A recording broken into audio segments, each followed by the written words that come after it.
ಇನ್ನು ಕಳೆದ 4-5 ದಿನಗಳಿಂದ ರಾಜ್ಯದ ಹಲವು ಭಾಗಗಳಲ್ಲಿ ಭಾರಿ ಪ್ರಮಾಣದಲ್ಲಿ ಮಳೆಯಾಗಿದೆ. ಹೀಗಾಗಿ ವರುಣಾರ್ಭಟಕ್ಕೆ ಕೋಟೆನಾಡು ಚಿತ್ರದುರ್ಗ ತತ್ತರಿಸಿ ಹೋಗಿದೆ.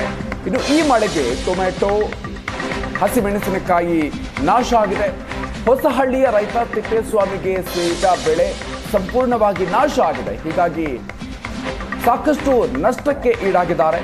2 ಎಕರೆಯಲ್ಲಿ ಬೆಳೆದಿದ್ದಂತಹ ಬೆಳೆ ಸಂಪೂರ್ಣವಾಗಿ ನಾಶ ಆಗಿ ಹೋಗಿದೆ. ಮಳೆಯ ಅಬ್ಬರಕ್ಕೆ ಟೊಮೆಟೊ ಗಿಡ ನೆಲಕ್ಕೆ ಬಿದ್ದಿದೆ.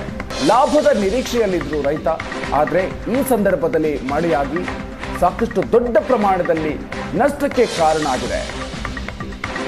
ಸಾಲ ಮಾಡಿ ಟೊಮೆಟೊ, ಮೆಣಸಿನಕಾಯಿಯನ್ನು ಬೆಳೆದಿದ್ವಿ, ಅತಿಯಾದ ಮಳೆಗೆ ಇಡೀ ಬೆಳೆಯೇ ಸಂಪೂರ್ಣವಾಗಿ ನಾಶ ಆಗಿ ಹೋಗಿದೆ ಅಂತ ನೋವನ್ನು ತೋಡ್ಕೊಂಡಿದ್ದಾರೆ.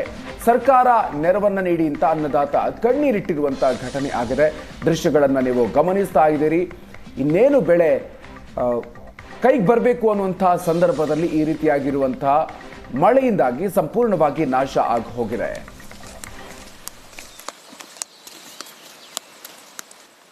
ಕಳೆದೆರಡು ದಿನಗಳಿಂದ ಕೋಟೆನಾಡು ಚಿತ್ರದುರ್ಗ ತಾಲೂಕಿನ ಹಲವೆಡೆ ಸುರಿದ ಮಳೆಯಿಂದಾಗಿ ರೈತರು ಕಣ್ಣೀರಲ್ಲಿ ಕೈ ತೊಳಿತಾ ಇದ್ದಾರೆ ಅನ್ಬೋದು. ನಮ್ಮ ದೃಶ್ಯಗಳಲ್ಲಿ ಗಮನಿಸ್ಬೋದು. ಈಗ ನಾವು ಚಿತ್ರದುರ್ಗ ತಾಲೂಕಿನ ಹೊಸಟಿ ಗ್ರಾಮದಲ್ಲಿದ್ದೀವಿ.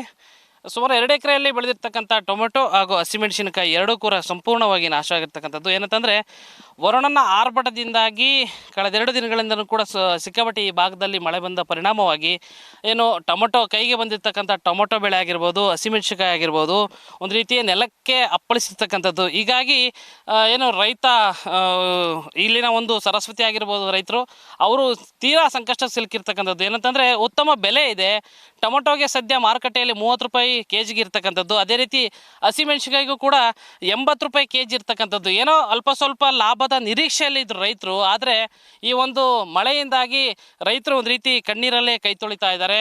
ಏನಂತಂದರೆ ಈ ಒಂದು ಬೆಳೆನ ಬೆಳೀಲಿಕ್ಕೆ ಸಾಕಷ್ಟು ಸಾಲ ಸೂಲ ಮಾಡಿ ಬೆಳೆನ ಬೆಳೆದಿರ್ತಾರೆ, ಆದರೆ ಬಂದಂಥ ಮಳೆಯಿಂದಾಗಿ ಒಂದು ರೀತಿ ರೈತರ ಪಾಡು ಒಂದು ರೀತಿ ಕಂಗಾಲಾಗಿರ್ತಕ್ಕಂಥದ್ದು. ನಮ್ಮ ಜೊತೆ ಮಾತನಾಡಲಿಕ್ಕೆ ಈ ಒಂದು ಜಮೀನಿನ ಮಾಲೀಕರ ಸರಸ್ವತಿ ಅವರಿದ್ದಾರೆ, ಅವ್ರನ್ನೇ ಮಾತಾಡಿಸ್ತೀನಿ. ಮೇಡಮ್, ಈಗ ಬೆಳೆ ಬಂದಿರ್ತಕ್ಕಂಥದ್ದು ಬೆಳೆ ನಾಶ ಆಗಿದೆ, ಎಷ್ಟು ಲಾಸ್ ಆಗುತ್ತೆ ಸರ್? ನಾವು ಒಂದು 2 ಎಕರೆಗೆ ಹಾಕಿದ್ವಿ ಟೊಮೆಟೊ ಮತ್ತು ಮೆಣಸಿನ್ಕಾಯಿ. ಅದರಿಂದ ನಮಗೆ ತುಂಬ ಲಾಸ್ ಆಗಿದೆ. ನಾವು ಸಾಲ ಮಾಡಿ ಬಿತ್ತಿದ್ವಿ. ಇವಾಗ ನಮಗೆ ಪರಿಹಾರ ಕೊಡ್ರಿ. ಎಷ್ಟು ಅಂದಾಜು? ಯಾಕಂತಂದರೆ ಒಳ್ಳೆ ರೇಟ್ ಐತೆ, ಹಸಿಮೆಣಸಿನಕಾಯಿಗೂ ಒಳ್ಳೆ ರೇಟ್ ಐತೆ, ಟೊಮೆಟೊಗೂ ಒಳ್ಳೆ ರೇಟ್ ಐತೆ. ಮಳೆ ಬಂದಿದ್ದರಿಂದ ಎಲ್ಲ ನಾಶ ಆಗೈತೆ. ಹ್ಞೂ ಸರ್, ನಮಗೆ ಲಾಸ್ ಆಗೈತೆ. ನಾವೊಂದು 1 ಲಕ್ಷದ್ದು ಹಾಕಿವಿ ಬಂಡವಾಳ. ನಮಗೆ ಅದಕ್ಕೆ ಪರಿಹಾರ ಕೊಡ್ರಿ. ಅಲ್ಲ, ಈ ಒಂದು ಬೆಳಿಬೇಕಂತಂದರೆ ಮಕ್ಕಳ ಥರ ಸಾಕಿರ್ತಾರಮ್ಮ. ಈಗ ಸಾಕಿರ್ತೀವಿ ನಾವು, ಗೊಬ್ಬರ ಬೀಜ ಎಲ್ಲನೂ ಬಿತ್ತನೆ ಮಾಡಿರ್ತೀವಲ್ಲ, ಸಾಕಿರ್ತೀವಿ ನಾವು. ಇವಾಗ ನೋಡಿ ಎಲ್ಲ ಮಳೆ ಬಂದು ಎಲ್ಲ ಕೊಚ್ಕೊಂಡು ಹೋಗೈತೆ. ನಾವು ಏನು ಮಾಡ್ಬೇಕು ಹೇಳ್ರಿ ಸರ್? ಒಂದು ಬೆಳೆ ಬೆಳಿಬೇಕು ಅಂದರೆ ಸಾಕಷ್ಟು ಕಷ್ಟಪಡ್ತಾರೆ ರೈತರು. ಈಗ ಬಂದಂಥ ಮಳೆಯಿಂದಾಗಿ ಹಸಿಮೆಣಸಿನಕಾಯಿ, ಟೊಮೆಟೊ ಎರಡೂ ನಾಶ ಆಗಿದೆ. ಏನು ಹೇಳ್ತೀರಾ? ಅವರಿಗೆ ಪರಿಹಾರ ಕೊಡೋದು ಸರ್ಕಾರದಿಂದ ಉತ್ತಮ. ಭಾಳ ಬಡತನದಿಂದ ಸಾಲ ಸೂಲ ತಂದು ಎಲ್ಲ ಬಂಡವಾಳ ಹಾಕಿರ್ತಾರೆ, ಬಡ್ಡಿ ಹೆಂಗೆ ತಮ್ಮಂದ ಇರ್ತಾರೆ. ಅವರಿಗೆ ಈ ಥರ ಆಗಿಬಿಟ್ರೆ ಅವರು ನಿರೀಕ್ಷೆಯಿಂದ ಸಾಲಕ್ಕೆ ಸಾಲ ಮೇಲೆ ಬಂದ್ಬಿಟ್ಟು ಭಾಳ ತೊಂದರೆಗೆ ಈಡಾಗ್ತಾರೆ ಅವರು. ರೈತರು ಬೆಳೆ ಬೆಳಿಬೇಕು ಮುಂಚೆ ಸಾಲ ತಂದು ಬೆಳೆ ಬೆಳೀತಾರೆ, ಆದರೆ ಈಗ ಮಳೆ ಬಂದಿದ್ದರಿಂದ ಸಾಲಕ್ಕೆ ಮತ್ತೆ ಸಾಲ ಆಗುತ್ತಾ? ಮತ್ತೆ ಸಾಲನ ಆಗಿ ಮತ್ತೆ ಭಾಳ ಇವ್ರು ತೊಂದರೆಗೂ ಈಡಾಗ್ಬಿಡ್ತಾರೆ. ಹಸಿಮೆಣಸಿನಕಾಯಿಗೂ ಟೊಮೆಟೊಗೂ ಮಾರುಕಟ್ಟೆ ಒಳ್ಳೆ ರೇಟ್ ಇದೆ, ಆದರೆ ಏನೋ ನಿರೀಕ್ಷೆಯಲ್ಲಿದ್ದು ಸ್ವಲ್ಪ ಲಾಭ ಸಿಗುತ್ತೆ ಅಂತ. ಈಗ ಇದು 3 ಲಕ್ಷ ಲೆಕ್ಕಾಚಾರ ಇತ್ತು ಇವ್ರದ್ದು, ಟೊಮೆಟೊದು ಮತ್ತು ಮೆಣಸಿನಕಾಯಿದು. ಇವತ್ತು ಇದು ಏನು ಮಾಡಿದ್ರು ಕೂಡ 50,000 ನಾವು ಬಂಡವಾಳ ತೆಗಿಯೋಕ್ಕಾಗಲ್ಲ ಅವ್ರ ಪರಿಸ್ಥಿತಿ ಒಳಗಡೆ. 50,000 ಬರೋದಿಲ್ಲ ಇದೀಗ. ಹಂಗಾಗಿದೆ ನೋಡಿ, ಪರಿಸ್ಥಿತಿ ಭಾಳ ಕಷ್ಟ ಇದೆ.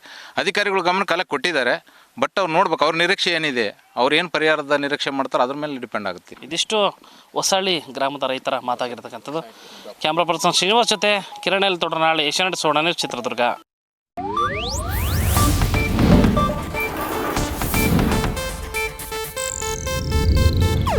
ಇದು ಏಷ್ಯಾನೆಟ್ ನ್ಯೂಸ್ ನೆಟ್ವರ್ಕ್ ಪ್ರಸ್ತುತಿ.